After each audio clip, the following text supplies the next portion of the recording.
Good morning friends. Ram Ram सभी को, सुप्रभात। आज फिर से हम हाजिर है आपके सामने। एक बार फिर से स्वागत करते हैं शास्त्रीय एजुकेशन में। कल हम पढ़ रहे थे विशेषण के बारे में। पदभेद के अंदर दोस्तों जितना मैं आपको पढ़ा रहा हूँ वो मैं एक्स्ट्रा पढ़ा रहा हूँ। केवल डेफिनेशंस ही आ सकती है वहाँ पर, लेकिन फिर भी मैं आपको एक एक उदाहरण, एक परिभाषा के बारे में कंप्लीटली पूरा करा रहा हूँ ताकि कोई भी प्रश्न छूटे नहीं। विकारी जो पद थे हमारे, विकारी पदों के अंदर हमारा जो संज्ञा हम पढ़ चुके थे, सर्वनाम हम पढ़ चुके थे, और कल हमने पढ़ा था विशेषण। अब जो चौथे नंबर पर है वो है क्रिया। तो क्रिया को शुरू करने जा रहा हूं मैं बिना समय गंवाए। क्रिया की शुरुआत करते हैं दोस्तों। लेकिन उससे पहले दोस्तों आपको एक बात बता दूं कि मैंने सेकंड मॉडल पेपर आपको टेलीग्राम पर डाल दिया है 10th क्लास के लिए। जो इम्पोर्टेंट है second model paper, third model paper आज या कल में आपको मिल जाएगा। वहाँ पर सेकंड नंबर का मॉडल पेपर है, उसको आप देखिए, पढ़िए। उसमें अगर दिक्कत आती है आपको, तो कोई भी सवाल, कोई भी प्रश्न आपके दिमाग में, जहन में घूमता है, तो आप कमेंट बॉक्स में जाके मुझे कमेंट करके बताएं। ठीक है फ्रेंड्स, वहाँ पर मैंने आपको मॉडल पेपर डाला है, उसको चेक करें, पढ़ें, याद करें। शुरुआत करते हैं क्रिया की। सबसे पहले हम परिभाषा की बात करेंगे। क्रिया की परिभाषा क्या होती है? जिन शब्दों से हमें किसी काम के करने या होने का ज्ञान होता है,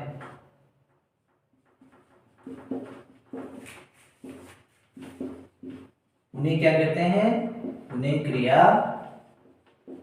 कहते हैं। बहुत अच्छी परिभाषा है।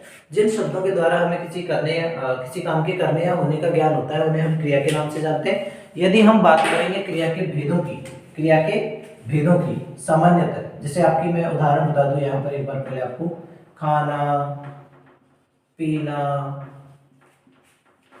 हंसना, खेलना, रोना, धोना आदि बहुत सारी क्रियाएं होती है। ठीक है दोस्तों। और हाँ, एक चीज और यहाँ पर आपको याद आ रही है, मैं बता दूं कि क्रिया का जो मूल रूप होता है, क्रिया का मूल रूप जो होता है उसको धातु कहा जाता है। इंपॉर्टेंट क्वेश्चन है फॉर 10th क्लास,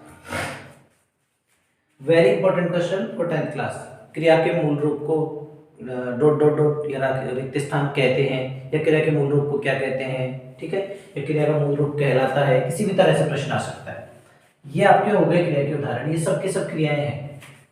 इसके बाद हम बात करें क्रिया के भेदों की। तो क्रिया के भेद दोस्तों, अगर आपसे सिंपल रूप से पूछा जाए कि क्रिया कितने प्रकार की होती है, या क्रिया के भेद कितने होते हैं, भेद या प्रकार, सिंपल रूप से डायरेक्ट आपसे ये कहा जाए कि क्रिया के भेद कितने होते हैं या प्रकार कितने होते हैं, तो आपको बताने दो। कितने बताने? दो। नंबर 1 बताना है आपको सकर्मक क्रिया, और नंबर 2 बताना है आपको अकर्मक क्रिया। सकर्मक क्रिया और दूसरी है अकर्मक क्रिया। ये दो क्रियाएं हैं दोस्तों। यहाँ पर हम सबसे पहले किसके बारे में पढ़ेंगे? सकर्मक के बारे में। मैं दोनों को एक एक करके एक्सप्लेन करने जा रहा हूँ। सकर्मक क्रिया की यदि हम बात करें तो इसकी जिस क्रिया की परिभाषा आएगी, जिस क्रिया के व्यापार का फल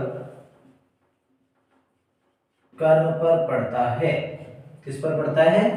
कर्म पर पड़ता है, उसे हम कहते हैं, उसे सकर्मक क्रिया कहते हैं। बस इतना याद रखना है, उसे हम सकर्मक क्रिया कहते हैं। दोस्तों यहाँ तक आप इसका स्क्रीनशॉट ले लो पहले, फिर हम आगे बढ़ेंगे। इसके एक उदाहरण और बता दूं मैं आपको, इसके एक उदाहरण, जैसे वह पुस्तक पढ़ता है। दूसरा उदाहरण है सीता खाना खाती है। वह पुस्तक पढ़ता है, सीता खाना खाती है। इन दोनों वाक्यों में पुस्तक और खाना, ये दोनों के दोनों शब्द कर्म है। अगर आप सिंपल रूप में ये कहें कि सकर्मक क्रियाएं वे होती है जिन क्रियाओं के साथ वाक्यों में कर्म प्रयुक्त होता है, तो भी कोई अतिशयोक्ति नहीं होगी। लेकिन डेफिनेशन किस तरह से बोलनी कि वह क्रिया जिसके व्यापार का फल कर्म पर पड़ता है उसे सकर्मक क्रिया कहते हैं। इसकी उल्टी विपरीत परिभाषा होती है, क्योंकि उसमें कर्म नहीं होता है तो कर्म पर फल पड़ेगा नहीं। अब जब कर्म पर फल नहीं पड़ेगा तो क्रिया है, तो क्रिया का कर्ता पर पड़ेगा। यदि कर्ता पर फल या प्रभाव पड़ रहा है तो अकर्मक है, कर्म पर पड़ रहा है तो सकर्मक है। तो पहले इसका स्क्रीनशॉट ले लो, उसके बाद हम आगे बढ़ेंगे।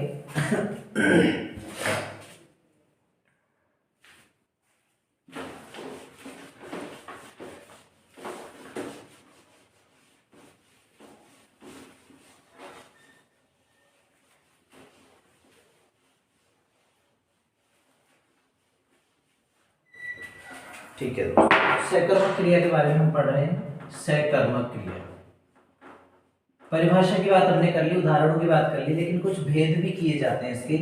दोस्तों 3 भेद होते हैं। एक कर्मक क्रिया होती है,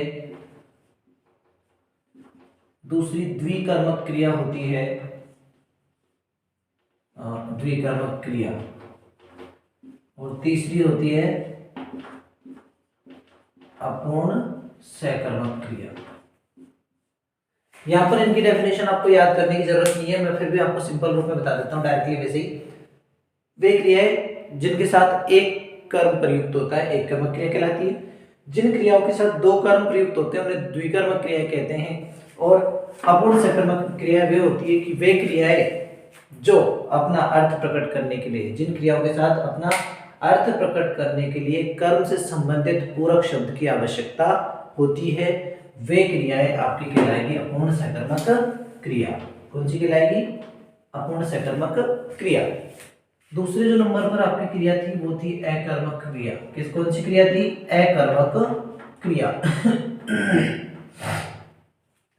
यदि हम अकर्मक क्रिया की बात करें तो डेफिनेशन पहले मैं आपको बता चुका हूं, फिर भी मैं दोबारा से लिख दूं यहां पर। जिस क्रिया के व्यापार का फल किस पर पड़ता है? कर्ता पर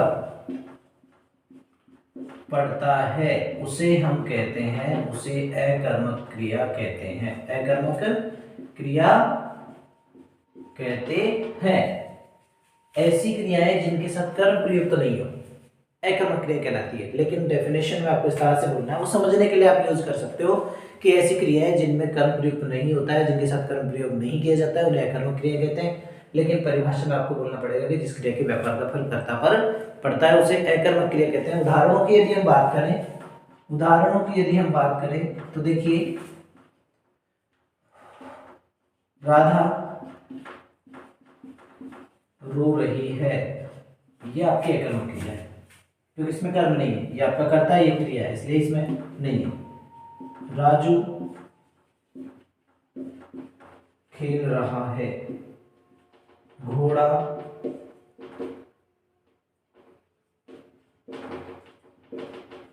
दौड़ता है, इसमें ये आपकी अकर्मक है, इसमें ये आपकी अकर्मक है। खेलना भी इसके साथ ही जुड़ेगी पूरी। इसमें खेल रहा है पूरी, इसमें दौड़ता है पूरी, इसमें रो रही है पूरी। तो ध्यान रखिए दोस्तों, इसके कुछ भेद भी होते हैं। 2 भेद माने गए हैं इसके। एक होता है पूर्ण होता है पहले, पूर्ण अकर्मक क्रिया, और दूसरा होता है अपूर्ण अकर्मक क्रिया। इनकी परिभाषा आपसे पूछी नहीं जाएगी 10वीं के एग्जाम में, ठीक है दोस्तों। 10वीं की परीक्षा के लिए इंपॉर्टेंट नहीं है, बट फिर भी मैं आपको यहाँ पर इनकी डेफिनेशन बता दूं।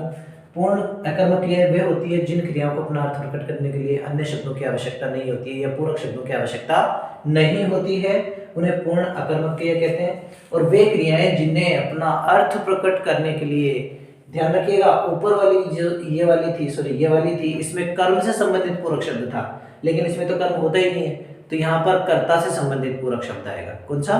कर्ता से संबंधित पूरक शब्द का प्रयोग किया जाता है, उसे हम अपूर्ण अकर्मक क्रिया कहते हैं। तो दोस्तों ये आपकी 2 सामान्य रूप से क्रिया यदि आपसे पूछी जाए कि क्रिया के कितने भेद होते हैं, क्रिया कितने प्रकार की होती है, या फिर कर्म के आधार पर क्रिया कितने प्रकार की होती है, तो आपको बतानी कितनी 2 प्रकार की होती है। ठीक है फ्रेंड्स, यहाँ तक आपको कोई समस्या नहीं होगी। यदि है तो कमेंट बॉक्स में जाके कमेंट करें।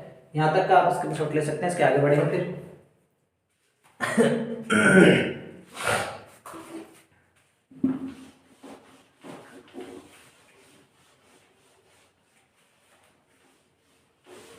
ठीक है दोस्तों, आगे बढ़ते हैं।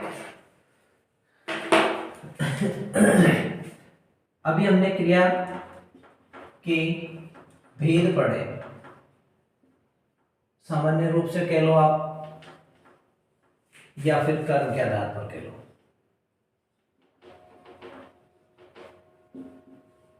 दूसरा जो भाग है, दूसरे प्रकार से जो वर्गीकरण किया जाता है क्रिया का, दूसरे प्रकार से जो भेद किए जाते हैं वो किए जाते हैं, हमें यहाँ दोबारा से लिख दो इसको, काल के अनुसार। किसके अनुसार? काल के अनुसार। तो दोस्तों काल के अनुसार क्रियाएं होती है कितने प्रकार की? 3 प्रकार की। कौन कौन सी होती है? सबसे पहला आपका होता है भूतकाल, तो उसमें इक प्रत्यय जोड़ दो, तो भूतकालिक क्रिया। दूसरी होती है वर्तमान कालिक क्रिया, और तीसरी होती है भविष्यत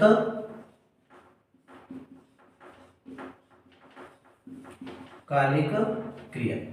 सबसे पहले हम इसके बारे में पढ़ेंगे दोस्तों। इनकी परिभाषा यदि आपको आती है काल की, तो आप इनकी परिभाषा आराम से बना सकते हो कि क्रिया के जिस रूप से, किसकी मैं हेडिंग डालूं पहले इसका। सबसे पहले हम बात कर रहे हैं किसका? भूतकालिक क्रिया की बात कर रहे हैं।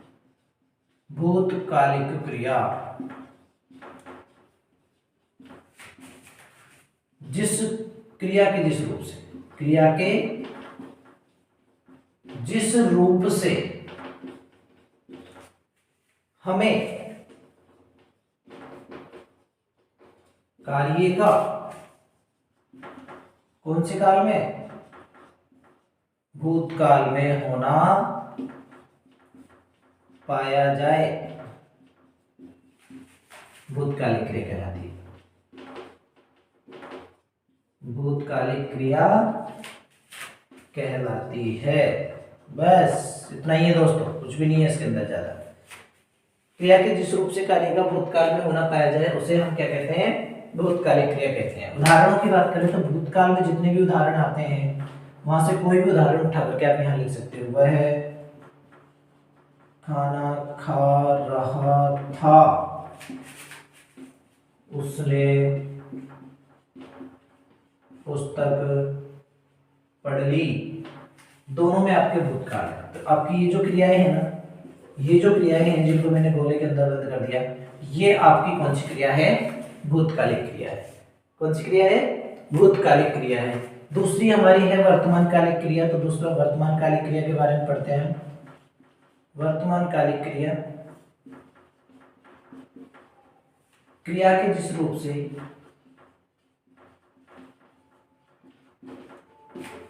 कार्य का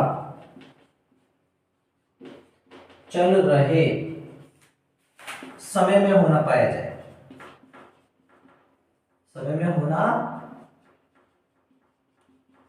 पाया जाए, कौन सी क्रिया होती है? वर्तमानकालिक क्रिया।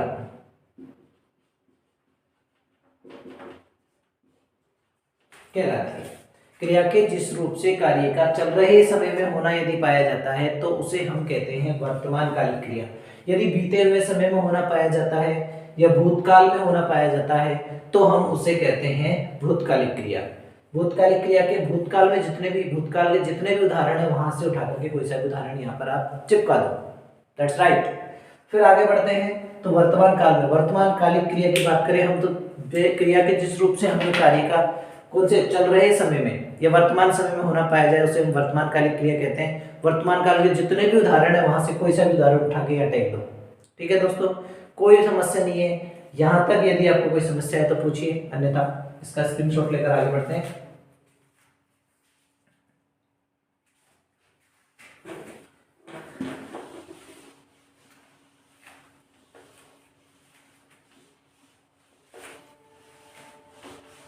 तीसरी और अंतिम क्रिया पढ़ने जा रहे हैं हम, भविष्यत्कालिक। कौन सी है? भविष्यत्कालिक क्रिया। परिभाषा देखिए,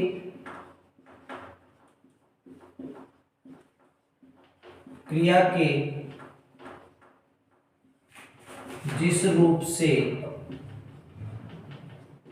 कार्य का आने वाले समय में पूरा होना पाया जाए उसे क्या कहोगे? भविष्यकालिक। यहाँ पर उसे भी लिख देता हूं मैं, उसे भविष्यकालिक क्रिया कहते हैं। उदाहरणों की यदि बात करें हम, उदाहरणों की यदि हम बात करें तो देखिए भविष्यत काल के जितने भी उदाहरण हैं यहाँ पर, भविष्यत काल के सब के सब इसके अंदर आएंगे। कोई सा उदाहरण वह है, कल विद्यालय जाएगा, भूतकालिक भविष्यकालिक क्रिया है। राधा पुस्तक पढ़ेगी, भूतकालिक क्रिया है, सॉरी भविष्यकालिक, क्योंकि यहाँ पर कार्य हुआ नहीं है, अभी आने वाले समय में पूरा होगा, इसलिए भविष्यकालिक क्रिया है। आशा करता हूँ दोस्तों यहाँ तक आपको सब कुछ समझ में आया होगा। पहले इसका स्क्रीनशॉट ले लीजिए, फिर आगे बात करेंगे।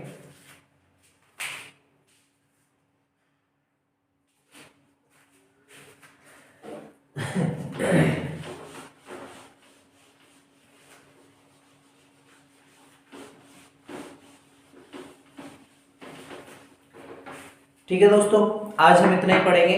कल फिर से अगली क्लास हमारी होगी, उसमें हम आगे पढ़ेंगे, क्रिया के भेद पढ़ेंगे रचना एवं प्रयोग के आधार पर, और उसके बाद शायद अगली क्लास में आपका जो पदभेद है वो समाप्त हो जाएगा। ठीक है, लेकिन आप लोगों से मुझे थोड़ा सा एक शिकायत है कि आप लोग जो है वीडियोस कंटिन्यू नहीं देख रहे। जो स्टूडेंट कंटिन्यू वीडियो नहीं देख रहे उन्हें मैं बता दूं कि आप कुछ नहीं सीख पाओगे। यदि आप कंटिन्यू नहीं देख रहे, इससे बढ़िया आप वीडियो देखो ही मत। ठीक है दोस्तों, अगर आप इस तरह से देखोगे कि एक देख लिया, बीच में दो छोड़ दिया, फिर चौथा देख लिया, फिर उसके बाद दो छोड़ दिया, फिर सातवां देख लिया, तो उससे कोई फायदा नहीं है। फिर आप एक अपना समय जाया कर रहे हो, तो समय जाया करने से बेहतर है मेरे हिसाब से आपको अपना काम करना चाहिए। ठीक है दोस्तों, मिलते हैं नेक्स्ट क्लास में, तब तक के लिए सभी को राम राम, अलविदा, नमस्ते, बाय।